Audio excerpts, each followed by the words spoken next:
Sweet Karoline Leavitt was asked in an interview with Jesse Waters if she was surprised that corrupt politician and imbecile from Minnesota, former Governor Tim Walz, is dropping out for re-election. Take a listen.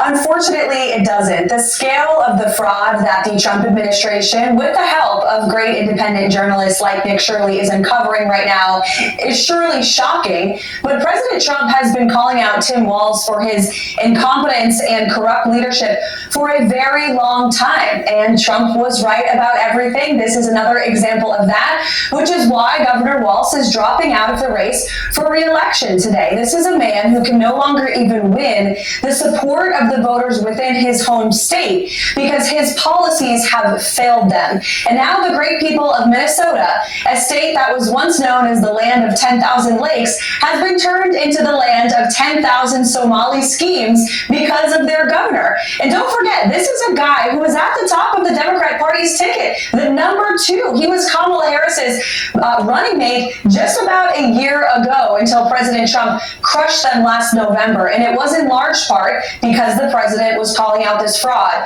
And so this has been a day one priority for the Trump administration, Jesse.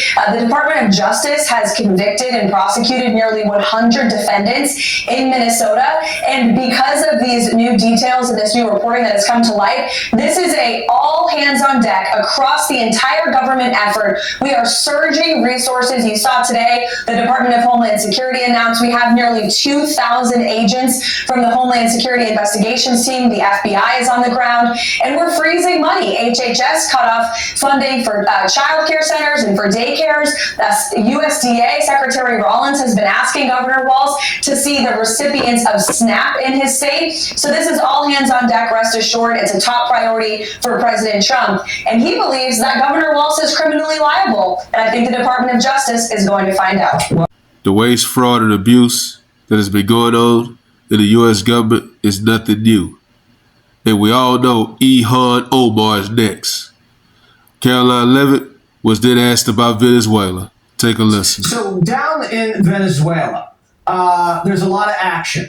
And the country is thrilled with the precise, flawless military execution overseen by the commander-in-chief and the team. What comes next?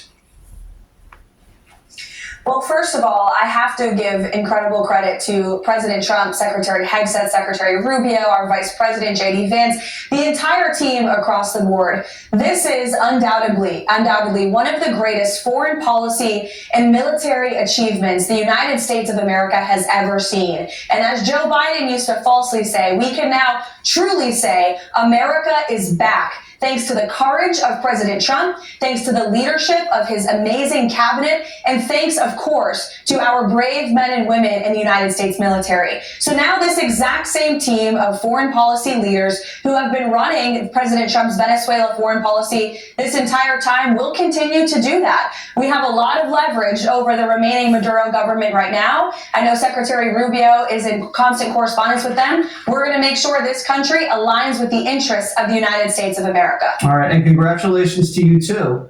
That's great news for you and your family, and we love you guys. Thank you so much. Have a great night. Over the holidays, Sweet Karoline Leavitt announced that she's pregnant with her second child.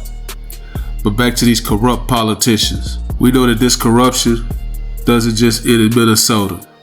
It's also going on in New York, in California, and throughout the country. Why let illegal immigrants cross the border undocumented? It's because of money. Why are these corrupt politicians fighting Donald Trump? Because of money. Their greatest fear was having Donald Trump back in the White House. 2 assassination attempts, all failed. Hopefully the American people can see what's going on when it comes to Donald Trump. Like I said, Donald Trump can find the cure for cancer, and the Democrat Party is going to root for more people to die from cancer. Let me know what you guys think. Like, comment, subscribe. Follow God, not culture.